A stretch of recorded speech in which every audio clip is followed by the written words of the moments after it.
Nous abordons maintenant notre dernière discussion de la soirée, intitulée « Une planète, un environnement, une humanité », du local au global. Avec nous pour en parler, Christophe Bouillon, maire de Barentin, président de l'Association des petites villes de France et secrétaire national à la transition écologique, et Jean-François Riffaut, qui est directeur général d'Action contre la faim. Merci à tous les deux d'être parmi nous ce soir. Pour commencer, le projet que nous vous proposons ce soir mentionne la notion d'échange juste, prônant notamment, et je cite, « revoir les traités internationaux pour réduire les échanges intercontinentaux inutiles » ou encore « d'ériger le développement durable comme principe cardinal des accords de partenariat économique de l'Union européenne ». Alors, l'un d'entre vous, peut-être Jean-François, peut-être... Est-ce que vous pouvez nous en dire plus et nous expliquer finalement les enjeux qu'il y a derrière tout cela? Ce qui m'intéresse d'abord dans ce que vous venez de dire, c'est le mot « juste ». Parce que nous, en tant qu'humanitaire, notre mot historique, c'est « urgence ». Et quand je regarde notre lexique tel qu'il a évolué, je vois de plus en plus apparaître, à côté de ce mot « urgence », ce mot « justice ». Nous, chez Action contre la faim, on milite pour une forme de justice sociale. On est en conscience de la justice écologique qui doit être en œuvre, parce qu'on est sur un terrain qui est finalement une forme qui exprime, qui est la faim dans le monde, la malnutrition, l'insécurité alimentaire. 900 millions de personnes aujourd'hui sont en situation d'insécurité alimentaire dans le monde. On est conscient que cette expression-là, que la faim, que l'insécurité alimentaire, c'est l'expression d'une somme de crises, d'une somme de choses qui ne vont pas bien, si on veut être poli, mais si on ne veut pas être poli, c'est une somme d'injustice. Et cette injustice, cette somme-là, elle représente à la fois les conflits, l'absence de paix, mais elle représente aussi le très grave dérèglement climatique et le très grave crise environnementale dans laquelle on est, mais elle représente aussi la très grave crise sociale dans laquelle vivent l'immense majorité de la population mondiale. Il y a près de 50% des personnes sur Terre qui vivent sans aucune protection sociale, Ils sont exposés à une question de la justice de l'échange aussi et du système dans lequel nous vivons, et puis également à une forme de déréliction des systèmes de protection de santé. Donc voilà, l'ensemble de ces causes-là constituent des éléments qui produisent cette chose qui est la faim. Et encore une fois, je reviens à mon point de départ, notre initiative, il y a 41 ans, chez Action contre la faim, c'était de se projeter rapidement pour sauver des vies. On est encore là. On a 8000 collaborateurs dans 50 pays qui aujourd'hui s'occupent d'enfants en train de mourir de faim, mais s'occupent aussi de populations qui sont en grande insécurité alimentaire, qui ne sont pas en train de mourir de faim, mais qui, si on n'agit pas sur les systèmes, et notamment les systèmes climatiques, la question environnementale, eh bien, vont voir leur situation se dégrader. Donc c'est ça aussi le parcours que l'on fait. On fait un parcours d'humanitaire qui est devenu un parcours aujourd'hui d'acteurs du développement et d'acteurs de la justice. Christophe, sur ces mêmes thématiques, puisque toi tu as participé à la rédaction, une fois plus, de ce document, qui, dans la troisième partie, est consacré justement à ces questions internationales. Oui, clairement, il y a un lien entre l'urgence climatique et l'urgence humanitaire. Pourquoi? Parce qu'on voit bien que le dérèglement climatique amène son lot d'inégalités, amène parfois des populations à travers le monde à se déplacer quand la terre n'est plus cultivable, par exemple. Il y a un lien évident aussi entre des guerres, il vient d'en faire allusion sur un certain nombre de continents. Il y a aussi un lien évident avec un certain nombre de pandémies. On est aujourd'hui en plein dedans, j'ai envie de dire. Et en fait, je relève, moi, 3 enjeux qui sont liés, qui en tout cas ont des connexions les uns avec les autres. Le premier enjeu, c'est la perte de biodiversité. On parle aujourd'hui, et c'est documenté, d'une 6e extinction des espèces. On connaît les services rendus par la biodiversité en termes de régulation, d'approvisionnement, pouvoir se nourrir, pouvoir réguler le climat, tout cela est essentiel. Ces disparitions, elles amènent en effet à mettre des populations en grande difficulté, à les obliger à se déplacer. Le deuxième enjeu, c'est ce que j'appellerais la criminalité environnementale. Elle gagne du terrain. Elle est au niveau mondial impressionnante. On parle de plusieurs milliards de dollars aujourd'hui qu'elle représente. Cette criminalité environnementale, elle amène à du trafic d'animaux, la corne de rhinocéros par exemple, les ailerons de requins. Et puis enfin, le troisième enjeu, c'est celui des pandémies. On voit de plus en plus, en effet, apparaître des virus qui sont d'origine animale. Et le lien entre ces trois enjeux paraît évident. Quand vous vous attaquez aux habitats, eh bien, vous menacez les espèces, ce qui les amène souvent à se rapprocher des grandes villes. Et c'est en se rapprochant des grandes villes que ce lien est évident. On appelle ça la zoonose entre un virus d'origine animale et puis ensuite un virus qui se propage chez l'homme. C'est pour ça que ce sont des questions à la fois mondiales et en même temps des questions très locales. Et puis il y a une inégalité frappante, presque évidente aujourd'hui, c'est que souvent on est passé d'un système où on exploitait un certain nombre de matières premières. Il y avait cette course affolante vers l'extravagation, le fait de prendre des matières premières dans un certain nombre de continents ou de pays. Et aujourd'hui, finalement, on continue à prendre une forme de richesse chez l'autre qui est aujourd'hui représentée notamment par la biodiversité. Alors Christophe, il y a de nombreux débats, notamment sur l'écocide, le crime d'écocide. C'est un sujet sur lequel tu t'es particulièrement engagé. Je ne suis pas sûre que ça soit très clair pour tout le monde. Est-ce que tu peux nous dire ce que c'est ?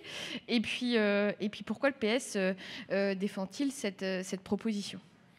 J'en profite juste pour dire qu'on fait voter en direct les personnes qui nous écoutent sur cette notion de crime d'écocide. Donc il va falloir te montrer très convaincant. Je vais essayer, Marie.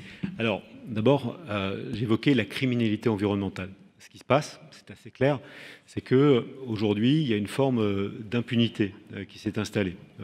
Concrètement, lorsque des personnes se font prendre en train de procéder à des trafics, par exemple, ou de porter atteinte à l'environnement, que ce soit des phénomènes de déforestation provoqués par l'homme. Il y en a eu au Brésil. On se rappelle, il y a plus de 2 ans de cela, les incendies dans la forêt amazonienne. Ce n'était pas la première fois, mais c'est la démonstration de ces phénomènes.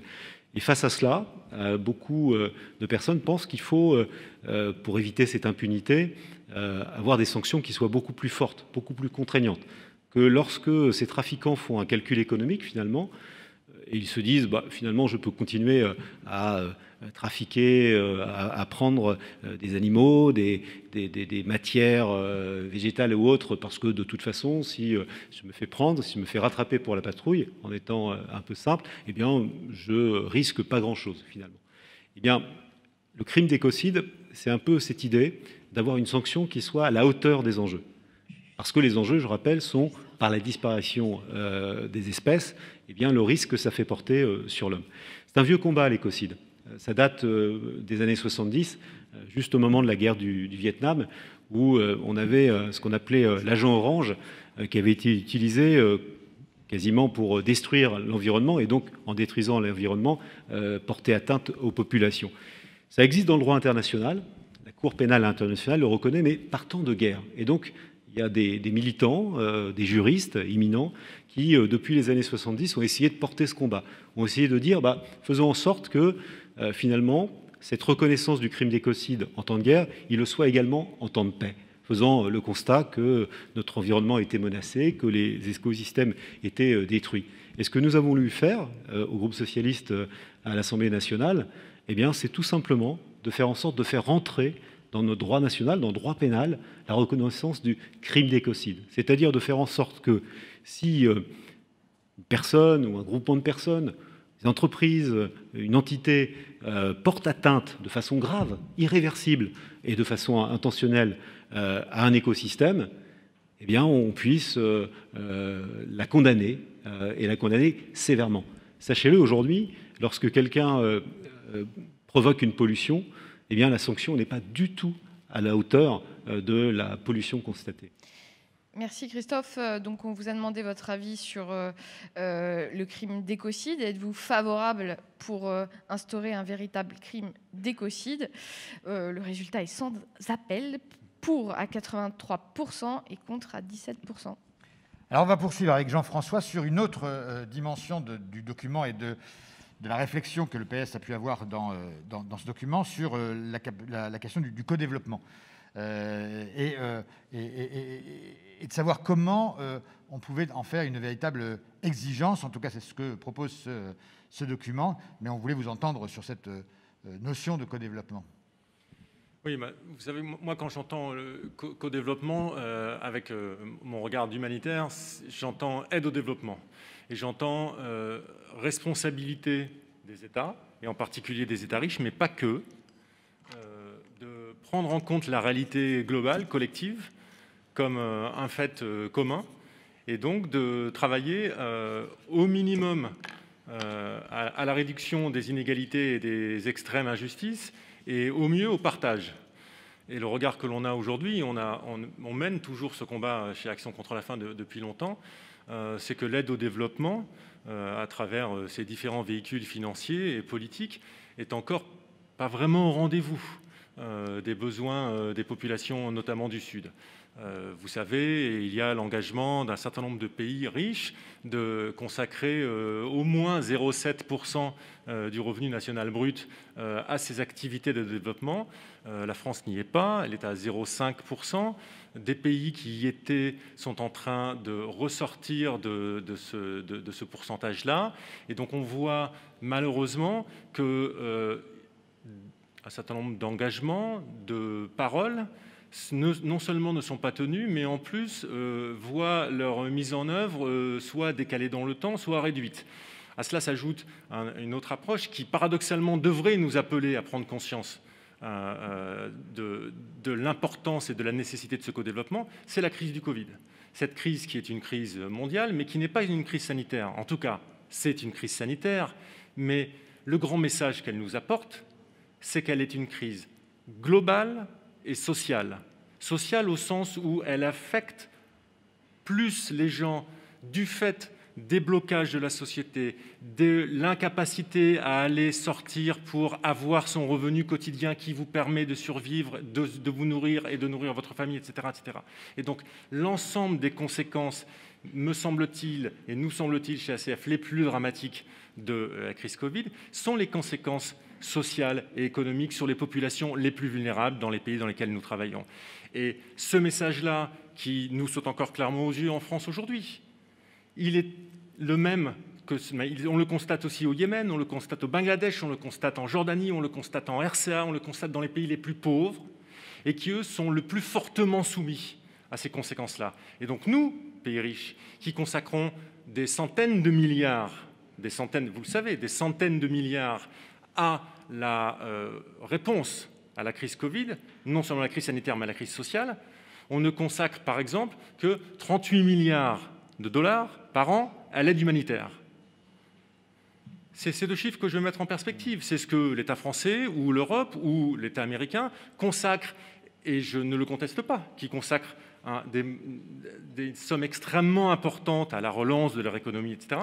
Je vais juste mettre en perspective, en face de cela, les 38 milliards de dollars qui sont jugés comme étant nécessaires pour financer l'aide humanitaire et qui ne sont couverts qu'à 2/3 chaque année.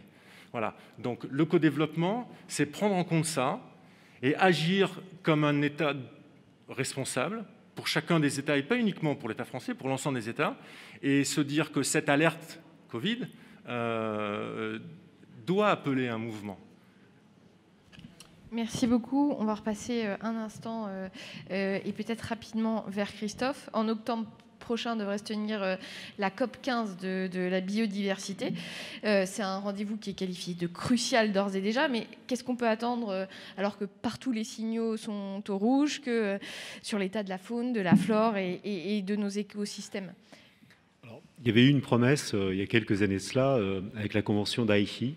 Et cette promesse, c'était qu'on tienne compte, en effet, des services écosystémiques, en gros, des services que rend la nature, dans plein de domaines, dans la régulation, dans l'approvisionnement. On ne peut pas se passer dans la vie de la nature, elle fait partie de notre vie, elle est essentielle. On parle souvent, par exemple, des abeilles comme sentinelles de l'environnement. C'est tout simple, hein, mais s'il n'y avait pas de pollinisation, le matin, au moment du petit déjeuner, vous seriez très embêté, il n'y aurait pas grand-chose devant vous. C'est un petit exemple, il y en a des milliers d'exemples de cette nature. Je pense qu'on attend en effet de la COP15 sur la biodiversité à Kunming en Chine, eh bien, qu'on aille un peu plus loin, et qu'on se fixe non seulement des objectifs ambitieux, mais que derrière, on ait des trajectoires, un peu à l'image de ce qu'on a pu faire sur la question du changement climatique. Il faut qu'on mette les bouchées doubles. Je crois que Marie a raison. Aujourd'hui, force est de constater que si on ne fait pas attention, non seulement on aura, ce qui est en train de se passer, plus d'1 million d'espèces qui disparaissent, mais bien plus, et c'est presque irréversible. C'est-à-dire qu'on parle souvent du dérèglement climatique comme étant un phénomène qui, à un moment ou à un autre, une sorte de phénomène cliqué, ça ira très très vite et on n'aura plus de moyens de retenir les choses. Eh bien, c'est un peu vrai aussi sur la question de la biodiversité. Merci Christophe. Alors pour conclure peut-être cet échange, peut-être dans l'ensemble des propositions, si vous avez eu le temps d'en prendre connaissance, toi oui, puisque tu les as rédigées en partie, mais Jean-François, peut-être pas encore. Non mais peut-être, la question qu'on pose d'ailleurs à tous les intervenants qui ne sont pas au Parti socialiste, c'est au fond, qu'attendez-vous sinon du Parti socialiste, en tout cas des partis politiques, et quelles sont les une ou deux mesures qui vous paraissent urgentes et qui pourraient être prises rapidement? D'abord, je veux revenir, et ce n'est pas une manière d'éviter votre question, mais je veux revenir un mot sur le co-développement, parce que j'ai oublié une partie qui me semble extrêmement importante. C'est le fait que la vision du développement ne nous appartient pas qu'à nous. Hommes et femmes riches du Nord. Et on est bien placé pour le savoir chez ACF. 95% de nos collaborateurs sont des nationaux des pays dans lesquels nous intervenons. Et on fait un effort extrêmement important pour définir les réponses que nous mettons en place et les programmes que nous mettons en place avec les communautés. J'insiste là-dessus quasiment d'un point de vue philosophique. Nous travaillons avec des personnes. Les personnes qui souffrent sont d'abord des personnes avant d'être des victimes. Elles ont leur libre arbitre, elles ont leur dignité, en plus d'avoir leurs droits. Et notre devoir, c'est de se tenir à leur côté en les écoutant et en leur permettant d'être actrices de leur vie. Et pour moi, le co-développement, c'est ça, parce que ça se traduit concrètement par telle évolution de tel programme d'aide alimentaire au nord du Burkina ou de tel programme d'agroécologie en Côte d'Ivoire, etc., etc. Donc ça me semble important. Et pour essayer de répondre à votre question, moi, ce que j'attends des partis politiques, je ne vais pas spécifier sur le PS, c'est que ce soit des lieux qui créent la responsabilité citoyenne. On souffre de l'absence d'état de droit dans un très grand nombre de pays. On souffre de l'absence d'état de droit international. Nous sommes parfaitement bien placés pour le savoir chez Action contre la faim en matière de manière dont est bafoué le droit international humanitaire tous les jours et nos équipes qui en souffrent dans leur chair et les populations qui en souffrent dans leur chair. Et donc je pense qu'un des rôles d'un parti politique aujourd'hui, au XXIe siècle, dans ce monde où les crises convergent, c'est d'être un lieu qui appelle à la responsabilité individuelle et à la responsabilité citoyenne et qui permet à chacun de se tenir debout et d'apporter sa contribution en citoyen responsable. Merci Jean-François. Christophe, en 30 secondes, une mesure qu'on n'a pas encore développée dans ce débat que tu voulais mettre en exergue. Oui, je crois qu'il est temps qu'on inscrive dans la Constitution le principe de non-régression. C'est essentiel en termes de biodiversité ou même en termes tout simplement de justice climatique. C'est-à-dire qu'on puisse pas, qu'il y ait un effet cliqué pour une fois qui soit favorable à notre environnement, à notre climat et tout simplement à notre façon de vivre en harmonie avec la nature.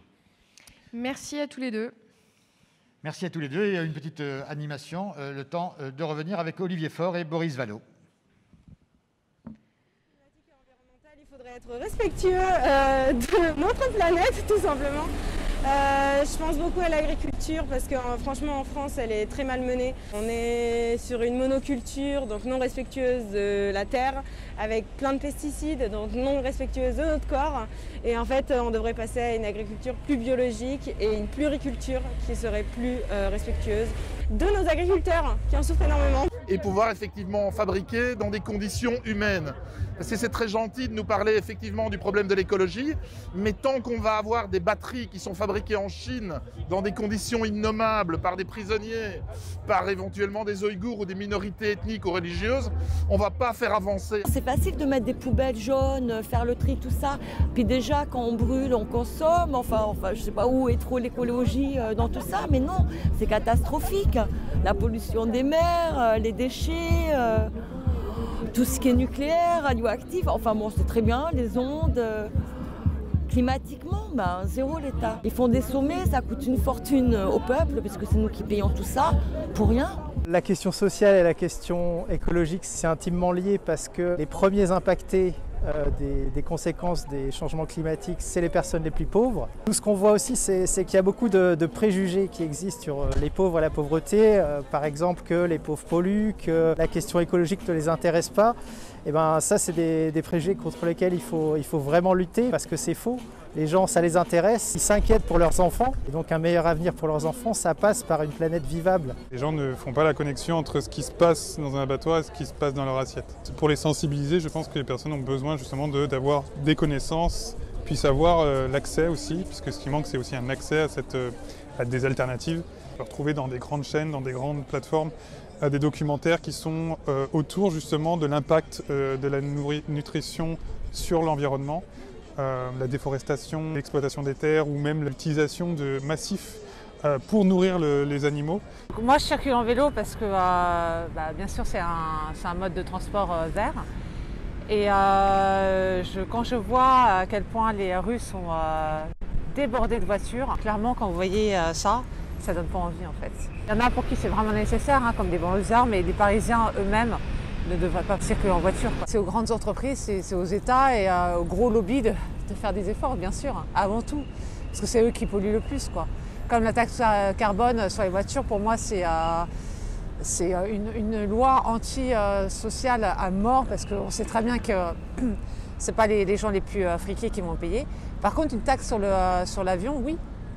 Clairement, une taxe sur le kérosène qui, on le sait, est le plus grand polluant, oui. Le principe pollueur-payeur est pour moi une bonne idée. C'est le principe de la justice écologique. Quand vous vous attaquez à l'environnement, vous vous attaquez à la planète, au bien commun, à ce qui nous concerne tous, vous devez payer. Lorsque c'est un crime, lorsque vous dépassez les limites de la légalité, vous devez être jugé. Pour les énergies renouvelables, je pense que c'est intéressant en effet de se pencher sur la question. Après, j'ai peur du greenwashing où en fait on se retrouve avec des énergies qui sont encore plus polluantes ou du moins qui sont pas moins polluantes. Et donc qu'il faut vraiment réfléchir à une nouvelle manière de consommer. Et si on change la manière de consommer, il ne faut pas non plus juste trouver une nouvelle source d'énergie pour avoir la même consommation. Mettre des quotas, d'être beaucoup plus réglementé sur notre consommation. Qu'est-ce qui peut être fait à la fois au niveau social et qui peut servir l'écologie ? Qu'est-ce qui pourrait être fait là, en priorité ?